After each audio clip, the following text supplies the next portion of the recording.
الحمد لله ربنا لك الحمد حمدا كثيرا طيبا مباركا فيه يا ربي لك الحمد كما ينبغي لجلال وجهك ولعظيم سلطانك নারে তাকবীর। স্বাধীন দেশের আওয়াজ আরো উচ্চ কণ্ঠে আল্লাহ নাম আমরা পড়বো, পারবো ইনশাআল্লাহ। নারে তাকবীর, লিল্লাহি তাকবীর। আল কোরআনের আলো, কোরআন সুন্নাহর আলো। আমার নেতা তোমার নেতা, এই বিশ্বাস আছে আপনাদের? আমার নেতা আপনার নেতা বিশ্বনবী। কারণ আল্লাহর হাবিব সাল্লাল্লাহু আলাইহি ওয়াসাল্লামের মতো এত বড় আদর্শবান নেতা এই পর্যন্ত কেউ এসেছে? কোনোদিন এসেছিল? কিয়ামত পর্যন্ত আসবে? আল্লাহর হাবিব সর্বশ্রেষ্ঠ নেতা, আদর্শবান নেতা। তার অনেকগুলো রেফারেন্সের বড় একটি রেফারেন্স হচ্ছে আমাদের নেতা, আমাদের লিডার, আমাদের কমান্ডার, আমাদের অধিনায়ক আল্লাহর হাবিব সাল্লাল্লাহু আলাইহি ওয়াসাল্লাম তার কর্মীদেরকে রেখে তিনি দুনিয়াতেও পালিয়ে যাননি, আখিরাতেও পালিয়ে যাবেন না। অনেকগুলো ডকুমেন্ট, দলিল আদিল্লার মধ্যে একটি দলিল হচ্ছে আল্লাহর হাবিব এমন নেতা যিনি দুনিয়াতেও তার কর্মীদেরকে রেখে দেশ ছেড়ে পালিয়ে যাননি এবং আখেরাতেও তিনি তার কর্মী তথা উম্মতকে রেখে পালিয়ে যাবেন না। আমি দলিল দিয়ে বলছি, রাসূল দুনিয়াতে পালাননি কর্মীদেরকে রেখে, আখেরাতেও পালাবেন না কর্মী তথা উম্মতকে রেখে। আল্লাহর হাবিব সাল্লাল্লাহু আলাইহি ওয়াসাল্লাম ইসলাম এর লিড দেওয়ার কারণে, ইসলামের মিশন পরিচালনা করার ক্ষেত্রে তিনি যখন লিড দিয়ে যাচ্ছিলেন, নেতৃত্ব দিয়ে যাচ্ছিলেন, রাসূল সাল্লাল্লাহু আলাইহি ওয়াসাল্লামকে হুমকি ধমকি দেওয়া হয়েছে, তবুও তিনি দেশ ছেড়ে কর্মী রেখে পালিয়ে যাননি। রাসূল সাল্লাল্লাহু আলাইহি ওয়াসাল্লামকে হত্যা করার চক্রান্ত হয়েছে, দেশ ছেড়ে কর্মী রেখে পালিয়ে যাননি। রাসূল সাল্লাল্লাহু আলাইহি ওয়াসাল্লামকে দেশান্তর করার ষড়যন্ত্র চক্রান্ত করা হয়েছে, কর্মী রেখে তিনি পালিয়ে যাননি। রাসূল সাল্লাল্লাহু আলাইহি ওয়াসাল্লামকে থুতু নিক্ষেপ করা হয়েছে, নাউজুবিল্লাহ, তখনও তিনি কর্মী রেখে দেশ ছেড়ে পালিয়ে যাননি। রাসূল সাল্লাল্লাহু আলাইহি ওয়াসাল্লামকে শ্বাস রুদ্ধ করে গামছা দিয়ে ফাঁসি দেওয়ার অপচেষ্টা করা হয়েছে, নবীজি তার কর্মী রেখে তখনও দেশ ছেড়ে পালিয়ে যাননি।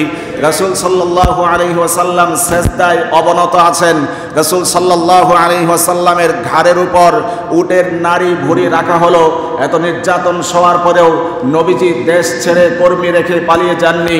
রাসূল সাল্লাল্লাহু আলাইহি ওয়াসাল্লাম তায়েফের ময়দানে গিয়েছেন, সেখানে অপদস্থ হয়েছেন, লাঞ্ছিত হয়েছেন, দেশ ছেড়ে পালিয়ে যাননি। রাসূল সাল্লাল্লাহু আলাইহি ওয়াসাল্লাম তায়েফে দাওয়াত দিতে গিয়ে, নেতৃত্ব দিতে গিয়ে রক্তাক্ত হয়েছেন, মার খেয়েছেন, ক্ষতবিক্ষত হয়েছেন, তবু রাসূল সাল্লাল্লাহু আলাইহি ওয়াসাল্লাম দেশ ছেড়ে পালিয়ে যাননি। 3টি বৎসর পর্যন্ত আপনার নেতা, আমার নেতা বিশ্বনবী মুস্তাফা মুহাম্মদুর রাসূলুল্লাহ সাল্লাল্লাহু আলাইহি ওয়াসাল্লামকে অবরুদ্ধ করে রাখা হয়েছে, তারপরেও তার কর্মীদেরকে রেখে তিনি দেশ ছেড়ে পালিয়ে যাননি। কারণ আপনার আমার নেতা, বিশ্ব নেতা মুহাম্মদুর রাসূলুল্লাহ সাল্লাল্লাহু আলাইহি ওয়াসাল্লাম চোর ছিলেন না, ডাকাত ছিলেন না, বাটপার ছিলেন না, ধোঁকাবাজ ছিলেন না, দুর্নীতিবাজ ছিলেন না, চাঁদাবাজ ছিলেন না, এমনকি ভণ্ড দরবেশ আমার নেতা ছিলেন না। সুতরাং আমার নেতা যেহেতু ভণ্ড দরবেশ না, চাঁদাবাজ না, ধোঁকাবাজ না, দুর্নীতিবাজ না, দেশ ছেড়ে কর্মী রেখে পালানোর কোনো প্রশ্নই আসে না।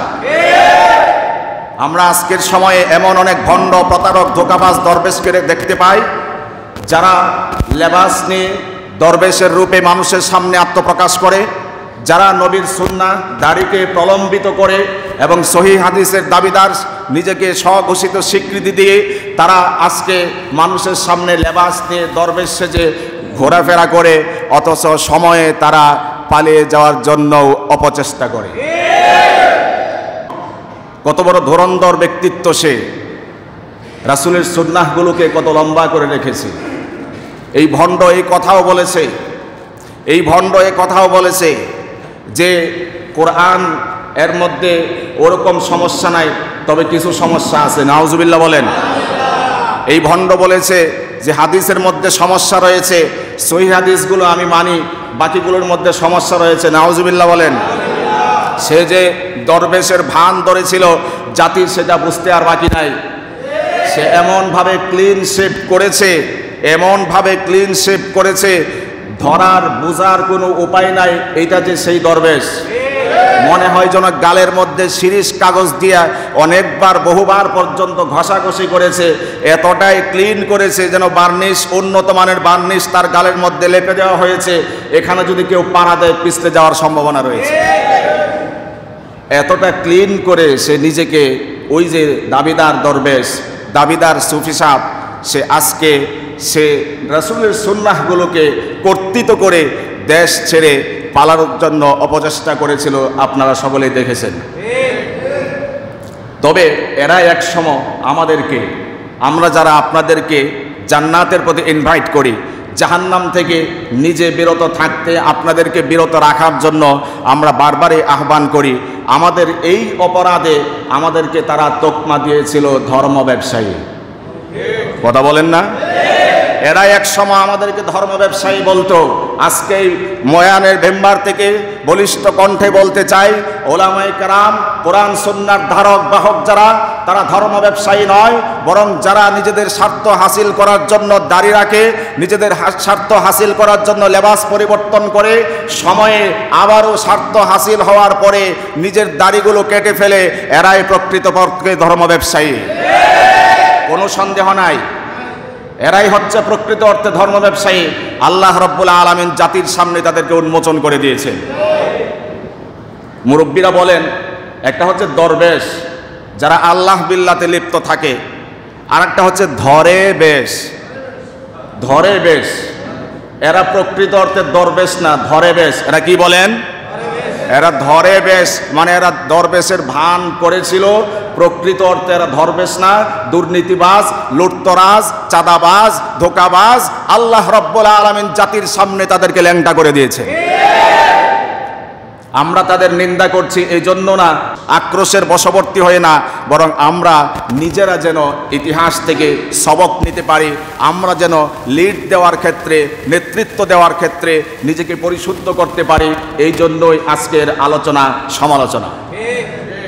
শিরোনাম ছিল আমাদের নেতা, বিশ্ব নেতা মুহাম্মদুর রাসূলুল্লাহ সাল্লাল্লাহু আলাইহি ওয়াসাল্লাম। দাবি ছিল তিনি পালাননি, দুনিয়াতেও পালাবেন না, আখেরাতেও তিনি পালাননি। তো আমরা দেখলাম তিনি শুধু মুখে মুখে কিছু বলেননি, বাস্তবে তিনি প্রমাণ করেছেন কর্মী রেখে তিনি পালিয়ে যাননি।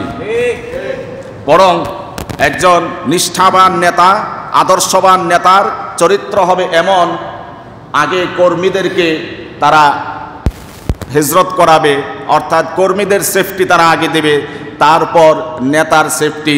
এটা হচ্ছে ইসলামী নেতার মূলনীতি। রাসূল সাল্লাল্লাহু আলাইহি ওয়াসাল্লাম ইসলামের দাওয়াত দিতে গিয়ে যখন হাজারো জুলুম নির্যাতন সয়েছেন, এমনকি তায়েফে রক্তাক্ত হয়েছেন, ক্ষতবিক্ষত হয়েছেন, রক্তে রঞ্জিত হয়েছেন, তারপরেও তিনি তার কর্মীদেরকে রেখে পালিয়ে যাননি। আল্লাহর হাবিব সাল্লাল্লাহু আলাইহি ওয়াসাল্লাম যখন দেখলেন, অনুভব করলেন, অবলোকন করলেন তার কর্মীদের উপর নির্যাতন আর জুলুম নির্যাতনের স্টিম রুলার তাদের উপরে চালানো হচ্ছে, আল্লাহর হাবিব তাদের ব্যথায় ব্যথিত হয়ে সর্বপ্রথম নবুয়াতের ৫ম বর্ষে ১২ জন মহিলা পুরুষকে আবিসিনিয়ার দিকে হিজরত করতে পাঠালেন, নিজে আগে গেলেন না। দ্বিতীয়বার ৯৫ জন নারী পুরুষ সহ আল্লাহর হাবিব সাল্লাল্লাহু আলাইহি ওয়াসাল্লাম ৯৫ জন কর্মীকে আবিসিনিয়ার দিকে হিজরত করতে পাঠালেন। তখনও আপনার আমার নেতা সেই কর্মীদেরকে বিপদের মুখে ঠেলে দিয়ে দেশ ছেড়ে পালিয়ে যাননি। পরবর্তীতে যখন অনেকে চলে গিয়েছেন, হিজরত করেছেন, এবার আল্লাহর হাবিব বাকি আছেন এবং তার সাহচর্যপ্রাপ্ত তার ঘনিষ্ঠ সাহাবী আবু বকর সিদ্দিক রাদিয়াল্লাহু তাআলা আনহু, তিনি বাকি আছেন, দুজন একসাথে সফর করবেন, হিজরত করবেন। তারা চলে গেলেন, পাহাড় পর্যন্ত পৌঁছলেন, সেখানে 3 দিন পর্যন্ত অবস্থান নিলেন। সেখানে গিয়েও তিনি তো দেশ ছেড়ে পালাচ্ছেন না, বরং জালিমের অত্যাচারের শিকার হয়ে, জুলুম নির্যাতনের শিকার হয়ে কার হুকুমে তিনি হিজরত করছেন?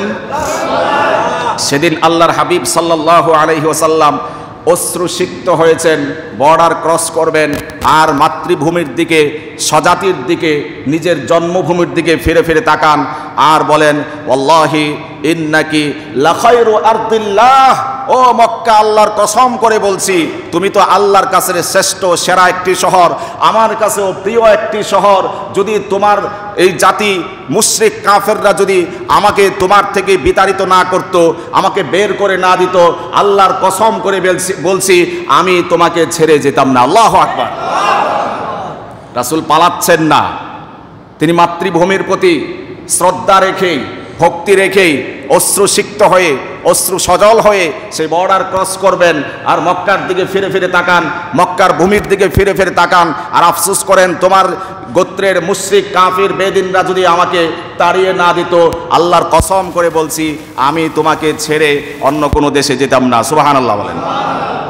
যে কথা বলছিলাম, আজকে যারা লিড দেয় মানুষকে, তারা বিপদে পড়লে কর্মী রেখেই তারা বর্ডার ক্রস করে অথবা নদী সীমা অতিক্রম করে পালানোর আপ্রাণ অপচেষ্টা করে, এমন নজির সমাজে আছে না নাই বলেন?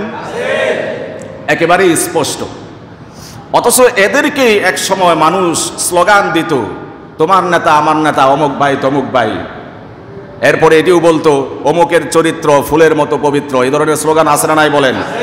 কিন্তু এই কথা ধ্যাতহীন ভাষায় বলতে চাই, যেই নেতা নামাজ পড়ে না, যেই নেতা রোজা রাখে না, যেই নেতা হজ করে না, যেই নেতা যাকাত দেয় না, যেই নেতা দুর্নীতি ছাড়তে পারে না, যেই নেতা অর্থ পাচার ছাড়তে পারে না, সেই নেতা কোশ্চিন কালেও চরিত্রবান হওয়ার সম্ভাবনা নাই।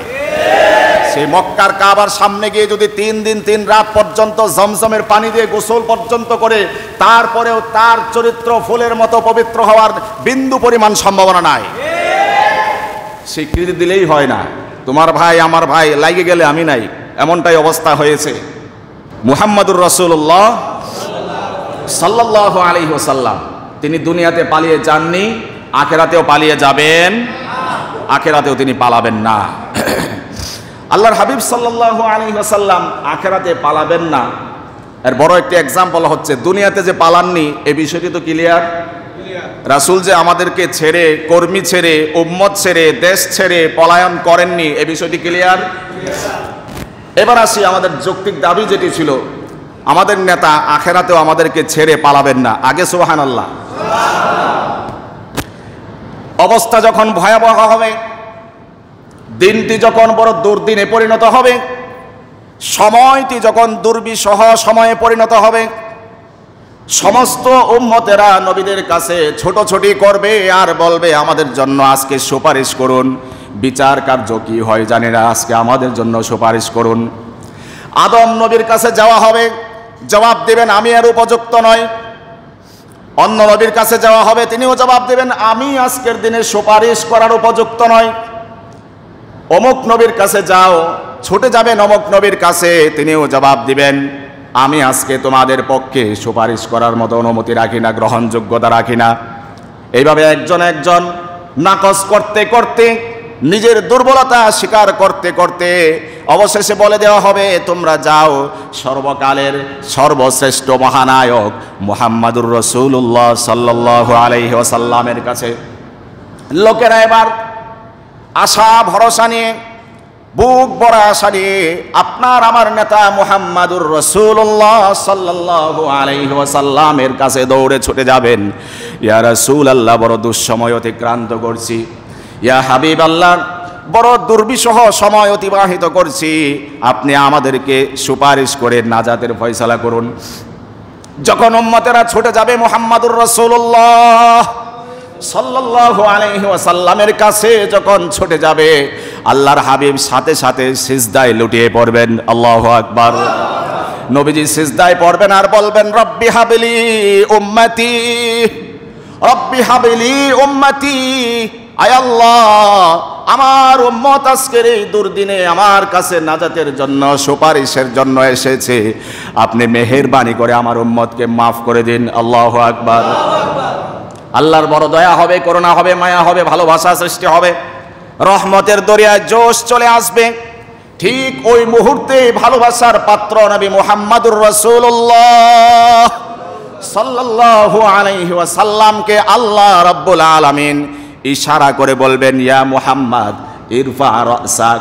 ও মুহাম্মদ, কি বলতে চাও বলো, মাথা উঠান। ইয়া হাবিবাল্লাহ, মাথা উঠান। বল, আপনি কি বলতে চান বলেন। ইউসমা আলাকা, যা বলবেন তাই শোনা হবে। আল্লাহু আকবার। ইয়া রাসূলুল্লাহ সাল তু'তা, কি চাওয়ার আছে চান, কি আবেদন দরখাস্ত করার আছে আবেদন করুন, দরখাস্ত করুন। সমস্ত আবেদন দরখাস্ত আজকে মঞ্জুর করা হবে। সুবহানাল্লাহ বলেন। আল্লাহ রাব্বুল আলামিন নবীকে আরো প্রবোধ দিয়ে বলবেন, ইয়া রাসূলুল্লাহ, ইয়া হাবিবাল্লাহ, ওয়াসফা তুসাফা। কোন সুপারিশ করতে চান কিনা বলুন। যদি সুপারিশ করতে চান, আমি আল্লাহ আপনাকে জবান দিচ্ছি, সমস্ত সুপারিশ আমি আল্লাহ কবুল করে নেব। আল্লাহর হাবিব সাল্লাল্লাহু আলাইহি ওয়াসাল্লাম তখন পর্যন্ত বলবেন, উম্মতি উম্মতি উম্মতি। আল্লাহু আকবার। আয় আল্লাহ, আমি আর কিছু চাই না। বিপদের দিনে, দুর্দিনে, দুঃসময়ে আমার উম্মত আমার কাছে সুপারিশ পাওয়ার জন্য এসেছে। আমি আমার উম্মতকে রেখে পালাতে চাই না, আমি আমার উম্মতকে নিরাশ করতে চাই না। আমার উম্মতকে আপনি মাফ করে দিন। ঠিক এই মুহূর্তে আল্লাহ রাব্বুল আলামিন বিশ্ব নবীকে সান্ত্বনা দিয়ে বলবেন, ইয়া রাসূলুল্লাহ, ইয়া হাবিবাল্লাহ, মান কানা ফি কলবিহি মিসকালু হাববাতিন মিন খারদালিন মিন ঈমান ফাখরুজ মিনহা। এই মুহূর্তে আপনি জাহান্নামের দিকে ছুটে যান। জাহান্নামে আপনার যত উম্মত রয়েছে, যাররা পরিমাণ ঈমান নিয়ে জাহান্নামে যত কর্মী আর উম্মত রয়েছে, সমস্ত কর্মী আর উম্মতকে নিয়ে আপনি আমার জান্নাতে প্রবেশ করুন। আপনার সমস্ত উম্মত, আপনার যত কর্মী আছে, সমস্ত কর্মী উম্মতকে জাহান্নাম থেকে মুক্ত করে, যদিও তার ভিতরে যাররা পরিমাণ ঈমান থাকে, তবুও তাকে জাহান্নাম থেকে মুক্ত করে আপনি সহ তাদেরকে নিয়ে আমার জান্নাতে ঢুকে যান। সুবহানাল্লাহ। আমার নবী, বিশ্ব নবী মুহাম্মদুর রাসূলুল্লাহ সাল্লাল্লাহু আলাইহি ওয়াসাল্লাম আবারও স্লোগান দিতে চায়, আমার নেতা তোমার নেতা। আওয়াজ নাই, আমার নেতা তোমার নেতা। সবার বিশ্বাস নাই? আমার নেতা তোমার নেতা। স্বাধীন দেশে স্বাধীনভাবে যদি কথাই বলা না যায়, এত আওয়াজ যদি ছোট হয়, নবীর কাছে যদি সেদিন সুপারিশ না পাই, এই ভয়টা তো থাকা চাই। কথা বলেন, এতটুকু তো ভয় থাকা চাই যে আমি একটু আওয়াজ করে স্বীকৃতি দেই না, আমার নেতা একজন, আমার নেতা তোমার নেতা। এবার ঠিক আছে মোটামুটি। তো তিনি দুনিয়াতেও আমাদেরকে রেখে, কর্মী রেখে, উম্মত রেখে পালিয়ে যাননি, আখেরাতেও পালাবেন না। এবার ক্লিয়ার? আচ্ছা। কিন্তু যারা দুনিয়াদার, স্বার্থপর, যারা ধোঁকাবাজ, যারা দুর্নীতি পরায়ণ, তারাই একমাত্র কর্মী রেখে দেশ ছেড়ে কর্মীদেরকে বিপদের সম্মুখে ঠেলে দিয়ে পালিয়ে যেতে পারে। কথা বলেন। কিন্তু যারা যারা প্রকৃত অর্থে নেতা, সত্যিকার অর্থে নেতা, যারা দুনিয়াতেও নেতৃত্ব দিতে পারুক বা না পারুক, কিন্তু আখেরাতে যারা নেতৃত্ব দিতে পারবে, তারাই হচ্ছে প্রকৃত অর্থে নেতা। কথা বলেন। এমন নেতা বহু খুঁজে পাওয়া যাবে। সেরা নেতা তো মুহাম্মদ সাল্লাল্লাহু আলাইহি ওয়াসাল্লাম। হাদিস অবলম্বন করলে, হাদিসগুলো তালাশ করলে আমরা এমন কিছু খুচরা নেতাও পাই। পাতি নেতা বলা যাবে না এদেরকে, কারণ আখেরাতের নেতা যারা, এরা পাতি নেতা হয় না, এরা আসলেই নেতা হয়। আখেরাতের নেতা একজন ক্ষুদ্র বললে হয়তো তার শানের খেলাফ হবে। 30 পারা কোরআন যার সিনায় আল্লাহ রাব্বুল আলামিন সেভ করে দিয়েছেন, সেই কোরআনওয়ালাকে আল্লাহ এত পাওয়ার দিবেন, এই কোরআনের নেতৃত্ব দানকারী কোরআনের নেতাকে আল্লাহ এত পাওয়ার দিবেন, যাও যেই 10 জনের জন্য জাহান্নাম ওয়াজিব অবধারিত হয়েছিল, এমন 10 জনকে বাছাই করে তুমি জান্নাতে নিয়ে যাও। তাহলে এদেরকে পাতি বলার কোনো সুযোগ আছে নাকি? এরা আসলেই নেতা। যারা ওখানে কাজে লাগবে এরা সত্যিকার অর্থেই নেতা। কিন্তু দুঃখজনক হলেও সত্য, এই জাতীয় নেতাদেরকে যারা আখেরাতের নেতা, আখেরাতের লিড দেয়, আখেরাতের দায়িত্ব নেয়, এই জাতীয় নেতাদেরকে অনেক জায়গাতে বিশেষ করে গ্রামগঞ্জে গোলামের জিঞ্জির পরিয়ে দেওয়া হয়েছে। গ্রামগঞ্জে 4,000 3,000 টাকা বেতন দেয় একজন দায়িত্বশীল ইমাম, যিনি ইমামের অর্থই তো নেতা, বিশ্বাস করেন আপনারা? আরবিতে ইমাম বলে আর কি, বাংলায় বলে নেতা। একজনের উপরে গোটা মসজিদের দায়িত্ব। তিনি নামাজ পড়াবেন, তিনি আজান দিবেন, তিনি মসজিদের লাইট সুইচ অন করবেন, অফ করবেন, মসজিদ ক্লিন করবেন। এত কিছুর পরে বেতন 3,000 টাকা, 4,000 টাকা। অনেক গ্রামে এমন নজির আছে না নাই? ইনি তো আমার নেতা, জান্নাতে যাওয়ার নেতৃত্ব দেন তিনি, জাহান্নাম থেকে মুক্ত হওয়ার নেতৃত্ব দেন তিনি, আপনার ইবাদতটাকে সহি বিশুদ্ধ করার জন্য নেতৃত্ব দেন, জায়নামাজের সামনে এসে তিনি। এই পর্যন্ত তাকে নেতা আমরা মানি বটেই, কিন্তু যদি ওই গ্রামের কথা বলছি, সুইচটা অফ করা হয় নাই, বাতিটা জ্বলতেছে ফজরের নামাজের পরে 7টা 8টার দিকে, মনে করেন এই ইমাম সাহেব বেতন দেই, খাওয়ায়, লাইট জ্বলা দেখেন না, বন্ধ করতে পারেন না, এমন নজির আছে না নাই? গ্রামের কথা বলছি, যেই মসজিদের দায়িত্ব একজনের উপরে, বাস্তব কথা বলছি। সে চাইলে নিজেই অফ করতে পারে, পারে না বলেন? কিন্তু এটা হেডম, তার যে একটা হেডম, একটা ওয়েট, সেটা জহের করতে চায় তার নেতার সাথে। এই জন্যই বলেছি অনেক নেতাদেরকে, ধর্মীয় নেতাদেরকে, আখেরাতের জিম্মাদারি যেই নেতারা নিয়ে থাকেন তাদেরকে অনেক জায়গায় গোলামের জিঞ্জির পরিয়ে দেওয়া হয়েছে।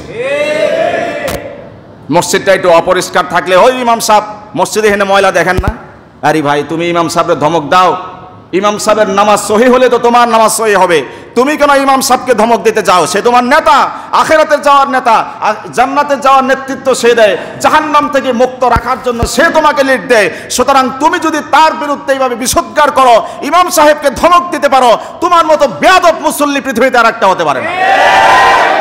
কোন ধরনের শালীনতা আমাকে বুঝান? 4,000 টাকা বেতন দিয়া, মসজিদের সমস্ত দায়িত্ব বোঝা দিয়া, সারা সপ্তাহে টয়লেট নোংরা করে, পেশাবখানা নোংরা করে, এরপরে ধর্মীয় কাজ করে আর সমালোচনা করে ইমাম সাহেব পেশাবখানায় পানি ডালে না, এরপরে টয়লেট নোংরা থাকে, ওখানে আমরা যেতে পারি না, গন্ধ করে, ইমাম সাহেব ওগুলো পরিষ্কার করে না। নাউজুবিল্লাহ বলেন। একজন ইমামকে কোন পর্যায়ে নিয়ে গিয়েছে যদি একটু খারাপভাবে বলি, সুইপার, ঠিক না? যে ক্লিন করে, ক্লিনার, সুইপার, তার পদে নিয়ে গিয়েছে গ্রামের ইমামদেরকে। আমরা সারা এক সপ্তাহ সে আগামতা করলো, যদি আঞ্চলিক ভাষায় বলি, টয়লেট নোংরা করলো, পানি ঢালতে পারলো না, বৃহস্পতিবারে শুক্রবারে এসে সে লোকমা দেওয়া শুরু করলো, ইমাম সাহেব আপনাকে খাওয়াই বেতন দেই, মসজিদ নোংরা থাকে, পেশাবখানায় পানি ডালেন না, এরপরে টয়লেট নোংরা থাকে, গন্ধ আসে, পরিষ্কার করতে পারেন না। এটা কি নেতামি না গোলামি বলেন? এই গোলামটা আমরা সমাজের দায়িত্বশীল ব্যক্তিরাই আজকে, যিনি আমাদের নেতৃত্ব দেন, আখেরাতের লিড দেন, যিনি আমাকে জান্নাতে যাওয়ার রাহবারি করেন, জাহান্নাম থেকে মুক্ত রাখার রাহবারি করেন, তাকে 3,000 টাকা বেতন দিয়ে আমরা গ্রামগঞ্জে এমন হুমকি ধমকি দিয়ে থাকি। স্পষ্ট এটা তার নেতার সাথে, ইমামের সাথে বেয়াদবি ছাড়া আর কিছুই নয়। ইমামের যে বদদুয়া, আমি সমস্ত আইম্মা, গোটা পৃথিবীর সমস্ত ইমামের কথা বলছি, সে আপনাকে প্রতিবাদ করতে পারবে না, কারণ আপনার অধীনস্থ, সে আপনাকে প্রতিবাদ করতে পারবে না। কিন্তু সেই ভোর রাত্রের নির্জনে, নীরবে, নিরালায় তাহাজ্জুদ আদায় করে যখন দুটি হাত উত্তোলন করে অশ্রু বিসর্জন দিয়ে আল্লাহকে আল্লাহ বলে ডাক দিবে, সেই ডাক আল্লাহ রাব্বুল আলামিনের আরশে আজিম পর্যন্ত চলে যাবে। আল্লাহ ওই জাতিকে, ওই ব্যক্তিকে নিমিষেই ধ্বংস করে দিতে পারে। এই জন্য যার তার সাথে চোখ রাঙাতে হয় না, যার তার সাথে খারাপ আওয়াজ করতে হয় না, যার তার সাথে খারাপ ব্যবহার করতে হয় না। বুঝতে হবে আমি মারা যাওয়ার পরে মসজিদে এলানটা কে দিবে, আমি মারা যাওয়ার পরে জানাজাটা কে পড়াবে, আমি মারা যাওয়ার পরে কবরে গিয়ে কে আমার কবর জিয়ারতটা করবে, এই বিষয়টি বুঝতে হবে দুনিয়াতে জীবিত থাকতেই। এই জন্য সত্যিকার অর্থে নেতা চিনুন, শুধু শাব্দিক বা আক্ষরিক অর্থে নয়। ইমাম মানে নেতা, এটা শুধু তর্জমা জানলাম শুনলাম এমন নয়। সমস্ত ইমামকে, সমস্ত কোরআন সুন্নাহর ধারক বাহককে যতদিন জীবিত থাকবো হৃদয় উজাড় করে ভালোবাসবো, সম্মান করব, রেসপেক্ট করব, পারবো ইনশাআল্লাহ। আল্লাহ কবুল করুন, বলুন আমিন। আল্লাহ ইমামদের সাথে, নবী মুরসালিনদের সাথে আমাদের সবার হাসর নাসর করুন, বলুন আমিন। যে কথা আমরা বলছিলাম, ক্ষমতা দেওয়ার মালিক কে? ক্ষমতা ছিনিয়ে নেওয়ার মালিক কে? তুতিল মুলকা মান তাশা ওয়া তানজিউল মুলকা মিম্মান তাশা। জুলুম নির্যাতন বেশি করতে হয় না, জুলুম নির্যাতন অতিরিক্ত করতে হয় না, সীমা লঙ্ঘন করতে হয় না, সীমার ভিতরে সীমাবদ্ধ থাকা চাই। জুলুম যদি অতিরিক্ত হয়ে যায় আল্লাহর আরশে আজিম থেকে তখন ফয়সালা হয়। আজ থেকে বহুকাল আগে, এক যুগেরও বেশি আগে, এই দেশের একজন ওলি, প্রখ্যাত ওলি দারাজ কণ্ঠে বলেছিলেন, জুলুম যারা করছো সময় আসবে এমন ইন্দুরের গর্ত খুঁজে পাবা না পালাবার জন্য। সেই দৃশ্য আজকে আমরা বাস্তবে দেখতে পাচ্ছি। কেউ নদী পথে পালাতে চায়, পালাতে পারছে না। কেউ এয়ারপোর্ট দিয়ে পালাতে চায়, পালাতে পারছে না। বিভিন্ন হোটেলে গিয়ে আত্মগোপন করতে চায়, পারছে না। ওই আল্লাহর ওলির সেই ভবিষ্যৎবাণী কেমন যেন বাস্তবে পরিণত হয়েছে, বাস্তবে পরিণত হচ্ছে। আল্লাহ ক্ষমতায় ওঠান, আল্লাহ ক্ষমতা থেকে নামিয়ে দেন। ইব্রাহিম আলাইহিস সালাতু ওয়াস সালামের ব্যাপারে পবিত্র কালামে হাকিম ইরশাদ হয়েছে, আল্লাহ রাব্বুল আলামিন বললেন, ইন্নী জাইলুকা লিন-নাসি ইমামা। ইব্রাহিম, আমি আপনাকে নেতা বানাবো। ইমাম অর্থ কি? ইব্রাহিম, আমি আপনাকে জাতির নেতা বানাবো। তিনি প্রশ্ন করলেন, ক্বালা ওয়া মিন যুররিয়াতি, আমার গোত্রের সন্তান সন্ততি বংশধর থেকেও কি আপনি নেতা বানাবেন? তিনি প্রশ্ন করলেন। আল্লাহ বললেন, ক্বালা লা ইয়ানালু আহদিজ জালিমিন, যারা জালেম, সীমালঙ্ঘনকারী, জুলুম নির্যাতনের স্ট্রিম রুলার যারা চালাবে তাদেরকে লা ইয়ানালু আহদিজ জালিমিন, জালেমদের ব্যাপারে আমার প্রতিশ্রুতি নাই। যার কারণে এই পর্যন্ত যত স্বৈর শাসক, যত জালেম শাসক নেতৃত্ব দিয়েছে, শেষ পর্যন্ত সসম্মানে ইজ্জতের সাথে ক্ষমতার মসনদ থেকে নামতে পারে নাই, বরং বেইজ্জতির সাথে, লাঞ্ছনার সাথে, বঞ্চনার সাথে আল্লাহ রাব্বুল আলামিন ক্ষমতার মসনদ থেকে টেনে হেসড়ে নামিয়ে দিয়েছেন। সমস্ত বিশ্বের সমস্ত সেই ফেরাউন নমরুদ সহ সবার কথাই বলছি আমি, কেউ স্থায়িত্ব লাভ করতে পারে নাই।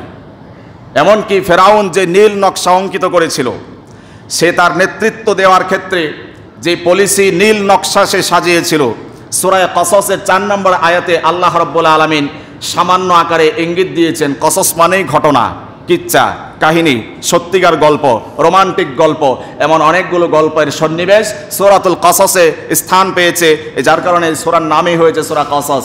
4 নম্বর আয়াতে আল্লাহ রাব্বুল আলামিন বলছেন, ইন্না ফিরআউনা আলা ফিল আরদ ওয়া জাআলা আহলাহা শিয়াআন ইস্তাদঈফু তাইফাতাম মিনহুম ইউযাব্বিহু আবনাআহুম ওয়া ইস্তাহয়ী নিসাআহুম। আল্লাহ বলছেন, ইন্না ফিরআউনা আলা ফিল আরদ। ফেরাউন কোন দেশে রাজত্ব করেছিল? মিশরে। কোন দেশে? মিশরে সে রাজত্ব করেছিল। ফিল আরদি মানে ফিল মিশর। মিশরে ফেরাউন সে কর্তৃত্ব করেছিল এবং অহংকারের বশবর্তী হয়েছিল। আলা ফিল আরদ ওয়া জাআলা আহলাহা শিয়াআন, এবং তার জাতিকে খণ্ড খণ্ড করে বিভক্ত করেছিল। কেমন করে? ইয়াস্তাদঈফু তাইফাতাম মিনহুম, একটি গোষ্ঠীকে তথা মূসার অনুসারীদেরকে, বনী ইসরাইলকে তারা দুর্বল করে রেখেছিল। এবং ইউযাব্বিহু আবনাআহুম ওয়া ইস্তাহয়ী নিসাআহুম। এই আয়াতের তাফসীর অবলম্বনে ফাতহুল কাদির খুললে আপনারা পাবেন যে সে যে তার গোত্রকে গোত্রে গোত্রে বিভক্ত করেছিল, বিভিন্ন রকমের ডিভাইড করেছিল। তাফসীরে এসেছে সে গরিব দুঃখী যারা ছিল, দুর্বল অসহায় যারা ছিল, তাদেরকে এক পাশে রাখতো, আর কিছু মানুষকে সর্বোচ্চ সুযোগ সুবিধা দিয়ে, যেইভাবে তাফসীরের কিতাবে এসছে সেভাবেই বলছি, সর্বোচ্চ সুযোগ সুবিধা দিয়ে তাদেরকে শাসক গোষ্ঠীতে পরিণত করেছিল ফেরাউন। এক গোষ্ঠীকে শাসক গোষ্ঠীতে, শক্তিশালী গোষ্ঠীতে পরিণত করেছে, আর এক গোষ্ঠীকে রেখেছে দুর্বল করে। এবং ইউযাব্বিহু আবনাআহুম, কন্যা সন্তানদের জন্য সারপ্রাইজ তথা ছাড় ছিল। আর পুরুষ হয়ে কোনো সন্তান জন্মগ্রহণ করলেই তাকে জীবন্ত দাফন করা হতো। নাউজুবিল্লাহ। কিসের ভয়ে? সে ভবিষ্যৎবাণী যারা দেয় তাদের থেকে জেনেছিল যে তোমার এই দেশে একজন ছেলে সন্তান আসবে, যে একটি সময়ে তোমার রাজত্বকে, তোমার ক্ষমতার মসনদকে খান খান করে দিবে। সুতরাং এই ভয়ে ভীত সন্ত্রস্ত হয়ে ফেরাউন সমস্ত ছেলে সন্তানদেরকে একবারে ধারাবাহিকভাবে হত্যা করেছে। কিন্তু যিনি তার মসনদকে, ক্ষমতার মসনদকে খান খান করবেন, তাকে সে হত্যা করতে পারে নাই। এই কুদরত কার? এই লীলা খেলা কার? এই শক্তি কার? এই কৌশল কার? আল্লাহ। যার ভয়ে এতগুলো ছিদ্র বন্ধ করা হলো তাকেই হত্যা করা গেল না, বরং নিজের ঘরে লালন পালন করে বড় করে প্রতিষ্ঠিত করে একটি সময় এমন হলো এই ব্যক্তি তার চিরদুশ্মনে পরিণত হলো এবং তার ক্ষমতার মসনদকে ভেঙে চুরমার করে দিল। আল্লাহু আকবার। তো সে ছেলে সন্তানদেরকে হত্যা করত। আল্লাহ বললেন, আল্লাহ বাদশাকে ফকির বানাতে পারেন, ফকিরকে মুহূর্তের মধ্যে বাদশা বানাতে পারেন। এই ক্ষমতা আল্লাহর আছে না নাই? আল্লাহ বলছেন ওয়ানাজআলাহুম আইম্মাতান, ফেরাউন যাদেরকে দুর্বল করে রেখেছিল আমার মনে চাইলো। কে বলছেন? জোরে বলেন। আল্লাহ বলছেন আমার মনে চাইলো ফেরাউন যাদেরকে দুর্বল করে রেখেছিল, ওয়ানাজআলাহুম আইম্মাতান, আমি তাদেরকে নেতা বানাবো, ওয়ানুমাক্কিনা লাহুম ফিল আরদি, এবং ফেরাউনের ক্ষমতার মসনদকে কেড়ে নিয়ে এই মসনদ আমি দুর্বলদের হাতে তুলে দিব। সুবহানাল্লাহ বলেন। এমন নজির আজকের বিশ্বের বহু জায়গাতে পাওয়া যাবে যে আল্লাহ সবলদেরকে ক্ষমতার মসনদ থেকে টেনে হেঁচড়ে নামিয়ে দুর্বলদেরকে আল্লাহ রাব্বুল আলামিন ক্ষমতার মসনদ তুলে দিয়েছে।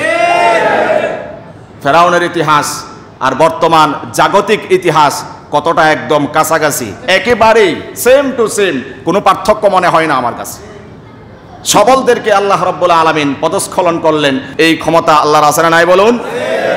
এই জন্যই বলা হয় বাদশাকে ফকির বানান যিনি এবং ফকিরকে আমির বানান যিনি, তিনি কে?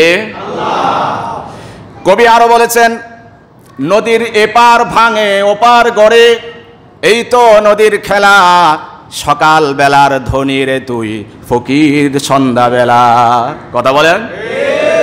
নদীর এপার ভাঙে ওপার ঘরে, এপারটা ভেঙে চুরমার হয়, ওপার আস্তে আস্তে ভাসমান হয়, এই তো নদীর খেলা, সকাল বেলার ধনী রে তুই ফকির সন্ধ্যা বেলা। এখন আপনি গরিব আছেন, সন্ধ্যা সময় ধনী হয়ে যেতে পারেন, এখন আপনি ধনী আছেন, বিকেলে আপনি গরিব হয়ে যেতে পারেন। এই ক্ষমতা আল্লাহর আছে না নাই বলুন? অবশ্যই আল্লাহ তাআলার আছে। তো জুলুম এটি মস্ত বড় অপরাধ। আর জুলমু জুলুমাতুন ইয়াউমাল কিয়ামা, জুলুমের পরিণতি হবে অত্যন্ত ভয়াবহ। আল্লাহর হাবিব সাল্লাল্লাহু আলাইহি ওয়াসাল্লাম বলেছেন, জুলুম কিয়ামতের দিন অন্ধকারের রূপ ধারণ করবে। আল্লাহু আকবার। নবীজি আরো বলেছেন, আল মুসলিম মান সালিমাল মুসলিমুনা মিন লিসানিহি ওয়া ইয়াদিহি, প্রকৃত মুসলমান হচ্ছে সে যার হাত থেকে জবান থেকে অপর কোনো মুসলমান নিরাপদ থাকে, সেই হচ্ছে প্রকৃত মুসলমান। কিন্তু যার জবান থেকে হাত থেকে অপর মুসলমান নিরাপদে বসবাস করতে পারে না, নবী বলেছেন সে প্রকৃত অর্থে মুসলমান নয়।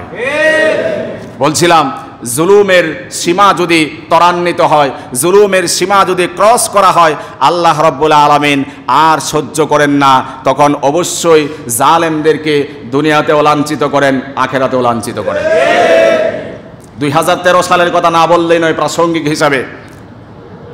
যদি আজকে 2024 সালে এত মানুষ রক্তে রঞ্জিত হতে পারে, নাবালেগ মাসুম বাচ্চা থেকে শুরু করে আবাল বৃদ্ধ বনিতা যদি শহীদ হতে পারে, দিনের আলোতেই সেই রাতের অন্ধকারে লাইট বিদ্যুৎ অফ করে কত শত শত মানুষকে শহীদ করা হয়েছে আল্লাহ ছাড়া কেউ জানে না। কিন্তু আমরা দেখতে পেয়েছি সংসদের মতো একটি পবিত্র জায়গাতে দাঁড়িয়ে এদেশের গুণীজনদের কেউ একজন সেদিন কমেন্ট করেছেন, একটি ব্যাড কমেন্ট করেছেন, সমস্ত শহীদের রক্তের সাথে গাদ্দারি করেছেন এবং এই গোটা জাতির সাথে গাদ্দারি করে তিনি বলেছেন, মস্কারি করে তিরস্কার করে ইনসাল করে বলেছেন, শাপলা চত্বরে কোনো হতাহতের ঘটনা ঘটেনি, গোলাগুলির কোনো ঘটনা ঘটেনি, বরং মাদ্রাসার ছাত্ররা গায়ে রং মেখে শুয়েছিল। জোরে বলেন নাউজুবিল্লাহ। এটা স্পষ্ট শহীদের রক্তের সাথে গাদ্দারি ছাড়া কিচ্ছু নয়। যারা শহীদের রক্তকে এইভাবে উপহাস করেছে, আল্লাহ রাব্বুল আলামিন দুনিয়াতেই তাদের চরম বিচার করতে বাধ্য হয়েছেন। শহীদের রক্তের সাথে গাদ্দারি করা আল্লাহ এটি সহ্য করবেন না। পায় টুপি পায় হিসাব আল্লাহ নিজে গ্রহণ করবেন, সেটা যেভাবেই হোক। নমরুদকে আল্লাহ শায়েস্তা করেছেন ক্ষুদ্র মশা দিয়ে, ঝাঁকে ঝাঁকে মশা দিয়ে, ল্যাংড়া মশা দিয়ে। ফেরাউনকে আল্লাহ রাব্বুল আলামিন শায়েস্তা করেছেন কৌশল অবলম্বন করে। সে যদি সেখানে তার যাত্রা সমাপ্ত করে দিত যে আর বাড়াবাড়ি করার দরকার নাই, তাহলে হয়তোবা ফেরাউন সেদিন সেই নদীর মধ্যে ডুবে মরত না। কিন্তু সে বাড়াবাড়ির চরম সীমায় উপনীত হয়েছে। সে আব্রাহার কাহিনী আমরা জানি, আসহাবুল ফিলের কাহিনী আমরা জানি, যেটি আল্লাহ রাব্বুল আলামিন সূরা ফিলে বলেছেন, আলাম তারা কাইফা ফাআলা রাব্বুকা বিআসহাবিল ফিল। আসহাবুল ফিলের সাথে আপনার রব কি আচরণ করেছিলেন লক্ষ্য করেননি? আল্লাহ রাসূলকে প্রশ্ন করছেন। সে আব্রাহার বাহিনীকে কি সাজোয়ান টাদোয়ান আবিজারি বলে, বড় তখনকার সাজোয়ান তো সেগুলোই ছিল। এত বিশাল বাহিনীকে আল্লাহ রাব্বুল আলামিন ধ্বংস করতে বড় কিছুর প্রয়োজন পড়ে নাই। ওয়া আরসালা আলাইহিম তায়রান আবাবিল, ক্ষুদ্র পাখি দিয়ে ছোট্ট ছোট্ট দানা পাথর তাদের আঙ্গুলের ভিতরে আল্লাহ রাব্বুল আলামিন সেভ করে দিয়েছেন। এক একটি পাথর যেই সন্ত্রাসের মাথায় পড়েছে সেই সন্ত্রাসের মাথায় পড়ে নিচ দিয়ে বের হয়েছে এবং সে সাথে সাথে জমিনের মধ্যে পড়ে মরে গিয়েছে। আল্লাহু আকবার। আল্লাহ শায়েস্তা করতে বড় রকমের কোনো যন্ত্রের প্রয়োজন হয় না। আল্লাহ চাইলে মানুষকে যে কোনো ছোট্ট জিনিস দিয়ে শায়েস্তা করতে পারে।